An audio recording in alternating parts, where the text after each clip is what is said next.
찬양대의 힘찬 고백처럼 이 시간 예배하는 저와 여러분의 마음 가운데 성령님 함께 하시고 강하게 역사하셔서 우리의 입술로 삶으로 그 열매가 풍성히 맺혀지기를 주의 이름으로 축원합니다. 아멘. 찬양을 들으면서 그런 생각을 했어요. 성령여 임하여 주시옵소서.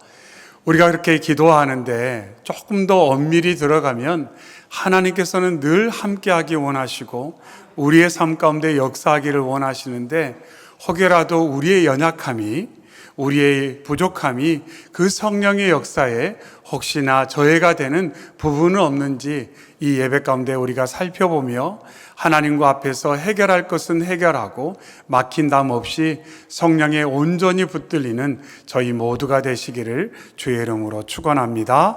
아멘. 지난주 말씀을 통해 여호수아가 이스라엘 백성들과 함께 가나안의 모든 정복 전쟁을 잘 마무리하고 땅을 배분하는 그 시점에서 이스라엘 백성들에게 결단하자 이렇게 하는 내용을 함께 나누었습니다.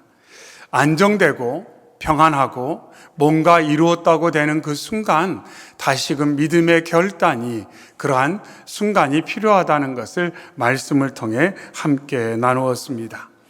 이스라엘 백성은 여호수아의 고별 설교, 그 내용을 들으면서 자신들이 여호와 하나님만 섬기겠노라고, 다른 이방신을 결단코 섬기는 일은 없을 것이라고 그들도 동일하게 고백을 하였습니다.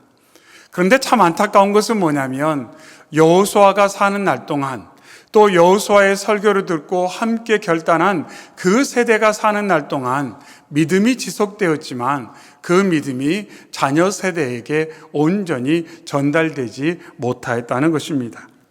사사기 2장 10절에 그 세대의 사람도 다 그 조상들에게로 돌아갔고 그 후에 일어난 다른 세대는 여호와를 알지 못하며 여호와께서 이스라엘을 위하여 행하신 일도 알지 못하였도다. 이렇게 그 다른 세대의 실상이 어떠한가를 설명을 하고 있습니다.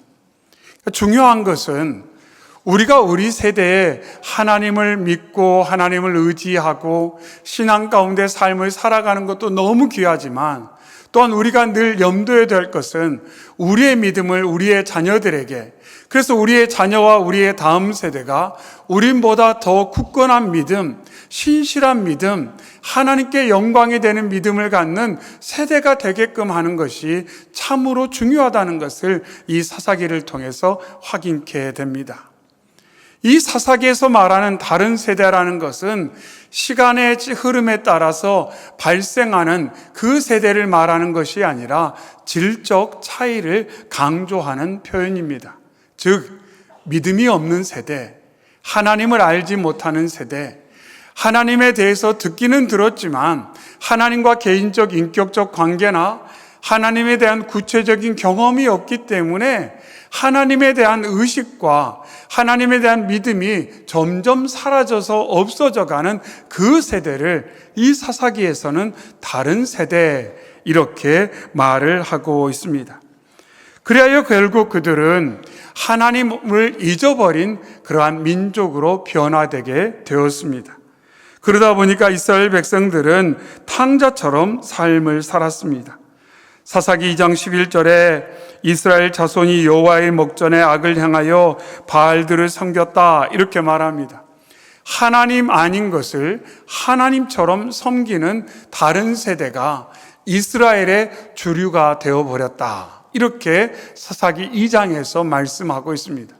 그런데 이런 변화는 오래 걸리지 않아요.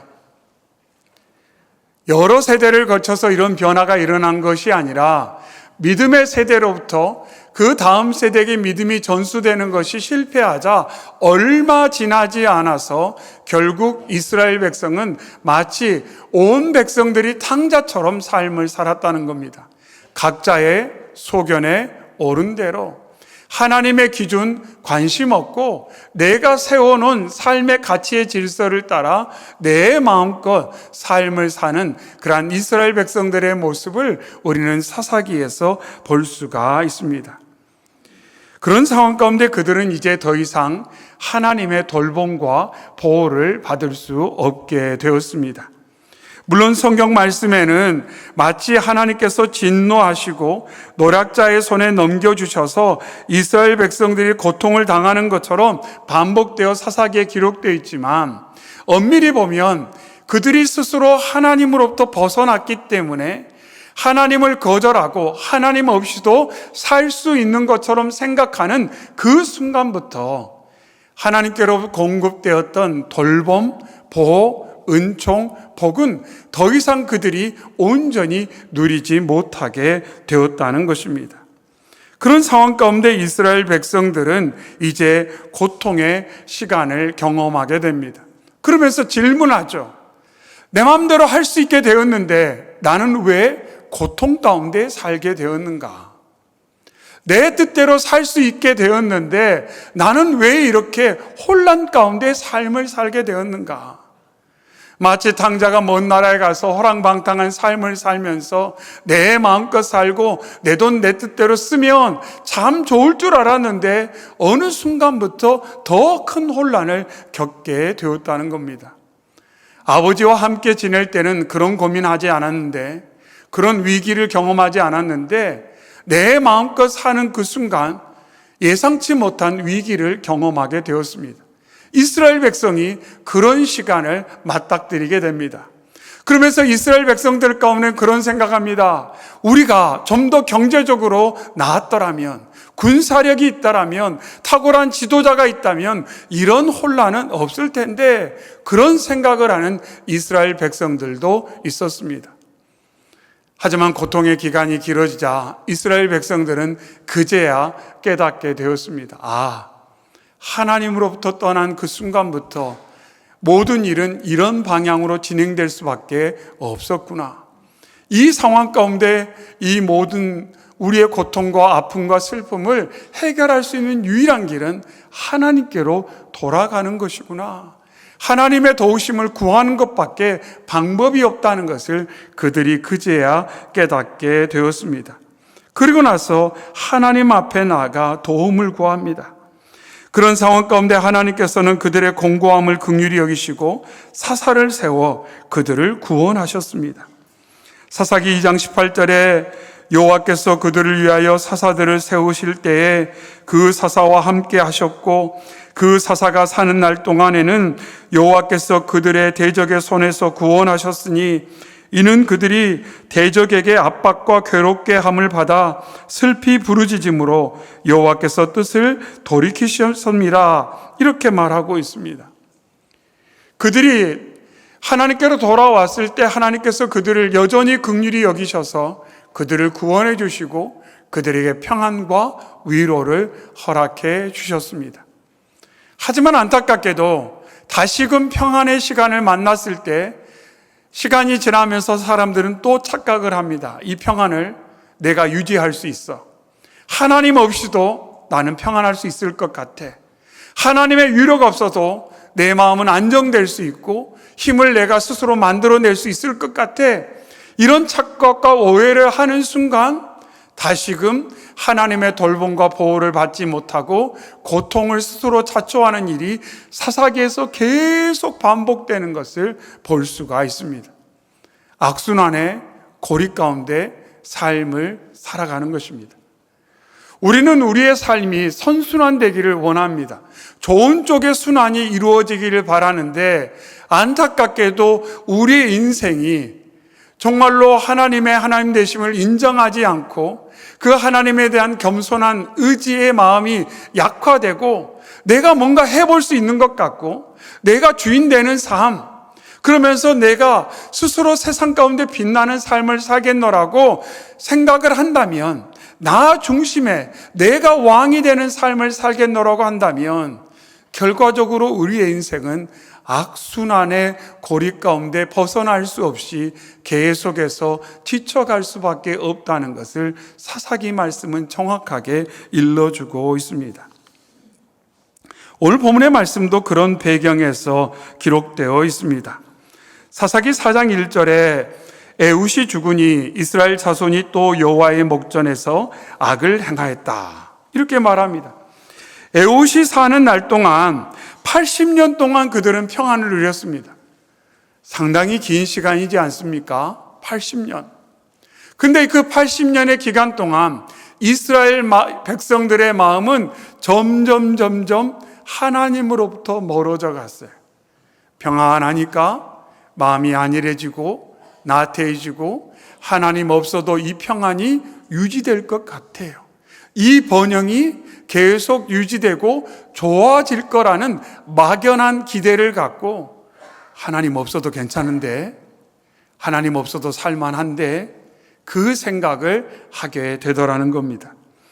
그런 순간 결국 이스라엘은 하나님의 돌봄과 보호를 벗어나게 되고 이방 나라의 압제로 고통을 받게 됩니다. 그래서 사사기 4장 2절에 있는 것처럼 가나안 왕 야빈의 손에 그들은 20년 동안 학대를 당하게 됩니다. 감당할 수 없는 고통을 이방에게 경험을 하게 돼요. 온갖 좋은 것을 다 수탈당하고 고통과 신음 가운데 힘든 시간을 보내게 되었습니다. 그런데 그 순간에도 이스라엘 백성들 가운데 그런 생각을 하죠. 우리가 조금 더 경제적으로 나았더라면, 우리가 군사력이 있었더라면, 탁월한 지도자가 있더라면 저렇게 이방 나라에게 압제를 당하지 않아도 됐을 텐데, 왕이 없어서 그래, 돈이 없어서 그래, 군사력이 부족해서 그래, 그렇게 생각하는 이스라엘 백성들도 있었다는 것입니다. 그런데 시간이 길어지자 그게 아니구나 하는 것을 깨닫게 되었어요. 그리고 다시금 하나님께로 돌아옵니다. 그때 하나님께서 여선지자 드보라를 세워주셨습니다. 그리고 드보라를 통해 하나님께서 놀라운 구원의 역사를 이루어 주셨습니다. 그런 결론과도 같은 내용이 4장 23절과 24절에 기록이 되어 있습니다. 우리 4장 23절과 24절 두 절의 말씀 함께 읽어보겠습니다. 이와 같이 이날에 하나님이 가나안 왕 야빈을 이스라엘 자손 앞에 굴복하게 하신지라. 이스라엘 자손의 손이 가나안 왕 야빈을 점점 더 눌러서 마침내 가나안 왕 야빈을 진멸하였더라. 아멘. 그래서 하나님께서 이스라엘 백성이 압제로부터 벗어나 그들이 승리하고 다시금 평안을 누릴 수 있도록 하나님께서 도와주셨습니다. 그리고 오늘 본문에 있는 것처럼 그들이 40년 동안 평안의 시간을 갖게 하셨습니다. 하지만 하나님께서 이스라엘 백성들의 평안의 시간을 하나님께서 제한하신 것은 아니에요. 너희들 80년 동안만 평안해야 된다, 40년 동안만 평안해야 된다, 하나님이 제한하신 것이 결코 아니라는 겁니다. 하나님은 그 영으로 역사하셔서 우리가 영원토록 평안하기를 바라세요. 하나님의 위로 가운데 평안하며 정말로 말씀에 있는 것처럼 해같이 빛나는 삶을 살기를 원하지만 평안의 시간이 길어질 때 사람의 마음은 어느 순간 점점 안일해지고 나태해지고 하나님 없이도 살 수 있는 것처럼 착각하고 오해하고 내게 있는 것에 집착하는 나머지 결국 하나님으로부터 벗어나 이 평안의 시기가 어느 순간 멈춰버리게 된다는 것을 이 4장 5장으로 넘어오면서 다시금 확인을 할 수가 있습니다. 오늘 본문의 말씀 기록되어 있는 이 사사기 5장에는 하나님께서 승리하게 하셨을 때 드보라가 불렀던 찬양의 내용입니다. 이 내용은 먼저 승리를 주신 하나님을 향한 찬양이고, 또한 이 내용은 이스라엘 백성들에게 그들이 잊지 않아야 될 교훈이 무엇인가, 그것을 선포한 내용이라고도 볼 수가 있습니다. 본문 상반절에 여호와여 주의 원수들은 다 이와 같이 망하게 하시고, 이렇게 말합니다. 주의 원수들은 이같이 망하게 하시고. 여기서 강조하는 것은 뭐냐면 우리를 고통스럽게 하고 우리를 공고하게 하고 우리를 지치게 하는 그 모든 환경과 고통의 원인, 슬픔의 원인, 그것을 해결할 수 있는 유일한 길은 다른 데 있지 않고 바로 여호와 하나님께 있다는 것을 드보라는 강조하며 선포하고 있습니다. 내 마음속에 일어나는, 내 삶 가운데 경험하는 슬픔과 고통과 어찌할 수 없는 염려와 불안과 걱정, 이 모든 문제를 우리는 스스로 해결할 수 없어요. 스스로 해결할 수 없어요. 만일 우리가 스스로 이 문제를 해결할 수 있었다면 하나님께서 왜 예수님을 이 땅에 보내주셨겠습니까? 왜 성령님께서 말할 수 없는 탄식으로 이 시간 저와 여러분을 위해서 기도하고 계시겠습니까? 스스로 해결할 수 있는데, 그런데 분명한 것은 스스로 해결할 수 없다는 것입니다. 스스로 해결할 수 없어요. 내 마음이 내 마음대로 안 돼요. 내 생각이 내 생각대로 안 돼요. 저녁에는 좀 평안히 단잠을 자면 참 좋으련만 때로는 잠이 안 와요. 음식을 먹고 그것이 내 몸의 건강에 도움이 되면 좋으련만 음식을 먹고 소화하는 것도 내 뜻대로 되지 않더라는 거예요. 내 마음이 내 마음대로 안 돼요. 내 몸이 내 마음대로 되지 않더라는 것입니다. 그러면서 점점 느껴지죠. 안 되는 것이 정상이구나. 안 되는 것이 정상이구나. 되는 것이 정상이 아니라 안 되는 것이 우리의 인생사라는 것입니다. 안 되는 것이 인생사라는 거예요. 근데 순간 착각해요. 스스로 될 수 있다고 착각해요. 스스로 할 수 있다고 착각해요. 뭔가 세상의 방법으로 그것이 누려질 수 있다고 잠시 착각을 하게 되더라는 겁니다. 하지만 그것이 계속 누려질 수 있던가요? 그것이 우리가 노력한다고 계속 유지되던가요? 아니요. 그렇게 되지 않는다는 것입니다. 그래서 드보라는 이스라엘 백성들 앞에서 하나님을 찬양하며 말합니다. 우리에게 승리를 주신 분은 하나님이십니다. 이 위기와 이 고통 가운데 우리를 구원해 주실 수 있는 유일한 구원자는 세상 그 어디에 있는 것이 아니라 바로 여호와 하나님이십니다. 이렇게 드보라가 선포를 하고 있습니다. 그러면서 드보라가 말합니다. 이제 이후로 평안의 시간이 우리에게 확보되고 우리가 누려질 터인데 그때 착각하지 맙시다. 내가 이 평안을 계속 연장할 수 있는 것처럼, 세상의 그 무엇이 내 평안을 연장해 줄 수 있는 것처럼 착각하지 맙시다. 우리의 삶 가운데 이 평안은 하나님의 선물입니다. 그래서 하나님과 관계가 좋아야, 하나님과 동행해야만 이 평안함을 우리가 누릴 수가 있습니다. 이렇게 드보라가 찬양하며 선포를 했습니다. 그러며 연이어 말하기를 주를 사랑하는 자들은 해가 힘있게 도둠같게 하시옵소서. 이렇게 말합니다. 주를 사랑하는 자들은 해가 힘있게 도둠같게 하시옵소서. 가끔 이렇게 일출을 볼 때가 있지 않습니까? 근데 우리는 이렇게 산들이 많아서 일출 이런 느낌이 별로 없는데 가끔 어디 바닷가에 가서 아니면 어디 곳에 가서 해가 떠오르는 것, 아니면 비행기를 타다가 이렇게 해가 떠오르는 것을 볼 때 참 힘있다, 멋있다 이렇게 느껴지지 않습니까? 그런데 이제 이과생은 어쩔 수 없어요. 지구와 공전을 자전을 하니까 이런 일이 일어나지. 이과생은 그래요. 이과생은 눈이 녹으면 뭐라고요? 물이 된다. 공감을 잘 못하시는군요. 문과생들은 눈이 녹으면 봄이 된다, 좋은 걸 생각하는데 이과생은 어쩔 수 없는 것 같아요. 눈이 녹으면, 얼음이 녹으면 물이 된다. 그런 생각을 하는 거죠. 근데 하나님께서 오늘 말씀을 통해 우리에게 말씀하시고자 하는 것은 그거예요. 자, 봐라. 해가 이렇게 힘있게 떠오르면 어떤 일이 일어나느냐. 칠흑같이 어두웠는데 해가 힘있게 돋을 때 그 모든 어둠이 사라지고 빛으로 충만해지는 것처럼 너의 삶을 통해 내가 이와 같은 일을 이룰 것이라고 말씀하고 있습니다.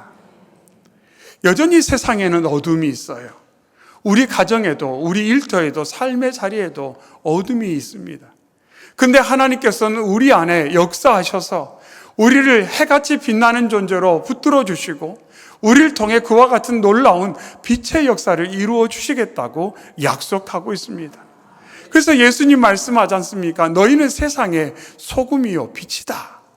빛이 되라고 말씀하지 않으셨습니다. 소금이 되라고 말씀하지 않으셨어요. 너 노력해라. 너 결단해라. 너가 애쓰면 소금이 되고 빛이 될 거다. 이렇게 말씀하지 않으셨다는 거예요. 너가 나와 함께 한다면, 너가 나와 연결되어 있기만 한다면, 너의 시선이 나에게 머물기만 한다면 너는 세상에서 소금같이 빛같이 내가 너를 통해 역사하겠다고 말씀하고 있습니다. 잠언 4장에도 의인의 길은 돋는 햇살 같아서 크게 빛나 한날에 광명에 이르거니와 이렇게 말씀하고 있습니다. 의인의 길은 돋는 햇살 같다고 말씀하고 있어요. 빛난다는 거예요. 빛난다는 거예요. 얼굴에 뭐 바르지 않고 피부 관리하지 않더라도 막 빛이 난대요. 빛이 나지 않대. 얼마나 좋아요. 어디 가서 막 뭐 안 해도 막 빛이 난대요. 어떻게 해요? 하나님께서 우리 안에 역사하면 얼굴에서 빛이 나고 삶에서 빛이 날 줄로 믿습니다.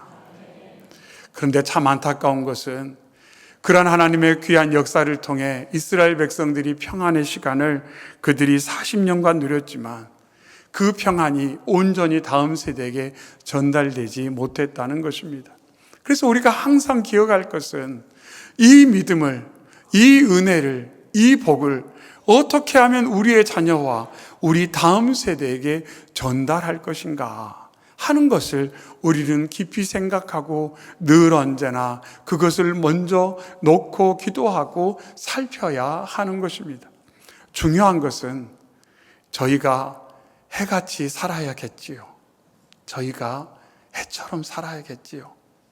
저희 안에 주님을 담고 저희가 아침에 떠오르는 그 햇살처럼 삶을 산다면 우리 자녀들은 그 햇살 같은 부모와 믿음의 어른들을 보면서 야, 인생은 저렇게 살아야 되는 거구나. 어떻게 하면 매일 저렇게 해처럼 살 수 있을까? 자녀들이 질문하고 그 길을 따라오게 될 것입니다. 그런데 부모님들이 믿음 생활을 한다고 하는데 늘 칙칙해요. 늘 어두워요. 늘 언제나 그 어둠 가운데 지쳐가는 모습을 보면서 그렇다면 믿음은 과연 무엇인가? 왜 그런 질문이 일어나지 않겠습니까? 물론 하루아침에 다 변화되지 않을 수도 있어요. 하루아침에 다 변화되지 않을 수도 있어요. 언젠가 말씀드렸죠. 저 어렸을 때 저희 어머니를 대할 때마다 그런 질문이 들었어요. 밤새 기도하고 와서 오후만 되시면 다시 화내는데 왜 그렇게 기도할까? 밤새 기도하고 와서 얼마 지나지 않아서 또 화내는데 왜 그렇게 기도할까? 그런데 그게 우리 삶이더라고요. 그런데 그게 하루 이틀 축적되면서 변화가 일어나는 것을 가까이 보면서, 그래서 저도 청소년기에 제 연약함이 느껴질 때마다 어머니가 기도하셨던 그곳에 가서 저도 기도했어요. 왜냐하면 방법이 없더라고요. 방법이 없어요. 해같이 살 수 있는 방법이 세상에는 없습니다. 그래서 어머니가 그곳에서 기도했나 보다. 그러면서 저도 그곳에 가서 기도했어요. 바라기는 우리의 자녀들, 다음 세대가 그런 기도의 삶, 그런 믿음의 삶을 살았으면 얼마나 좋겠는가. 그 방향을 가지고 살았으면 얼마나 좋겠는가. 늘 그 생각을 하고 있습니다. 오늘 예배하는 저와 여러분이 오늘의 말씀을 귀하게 받으셔서 하나님이 내 인생 해처럼 빛나도록 지금도 역사하고 계시는구나. 이러한 믿음과 소망을 가지고 늘 주님 의지하시고 기도의 자리에서, 말씀의 자리에서, 예배의 자리에서 주님을 바라보고 주님과 힘있게 연결되어 여러분의 인생이 이 광명한 해처럼 세상을 밝히 비치는 축복의 통로가 되시기를 주의 이름으로 축원합니다. 아멘. 사랑의 주 하나님 아버지 감사합니다. 오늘도 생명의 말씀으로 저희에게 꼴을 먹여주시고 저희의 인생을 향한 하나님의 놀라운 비전과 꿈, 계획이 무엇인지를 알려주시니 감사합니다. 비록 저희들이 연약하여 때때로 지치고 어렵기는 하지만 주께로 나아갈 때마다 주께서 저희를 붙드시사 광명한 해처럼 빛나게 하실 줄 믿사오니 빛의 근원 되신 주께로 가까이 나아가는 저희 모두가 되게 하여 주시옵소서. 그리하여 그 빛의 역사가 저희를 통해 가정 안에 가득하게 하여 주시옵시고, 우리의 자녀와 다음 세대의 심령 가운데 가득하게 하시고, 우리의 일터와 교회를 통하여 세상 가운데 그 빛의 역사가 일어나도록 주장하시고 역사하여 주시옵소서. 하오나 주여, 때때로 연약함이 느껴질 때 많이 있사오니 그때마다 자책하거나 후회하거나 실망하는 데서 멈추지 않게 하여 주시옵시고, 늘 겸손히 주께 나아가 십자가 붙들므로 말미암아 우리를 회복시키시는 주님을 만나 우리의 인생이 사사기처럼 악순환의 고리에 묶여있지 아니하고 선순환의 역사를 경험하여 하나님께 영광이 되도록 주장하여 주시옵소서. 언제나 함께 하시는 주님 찬양하며 예수님의 이름으로 기도하옵나이다. 아멘.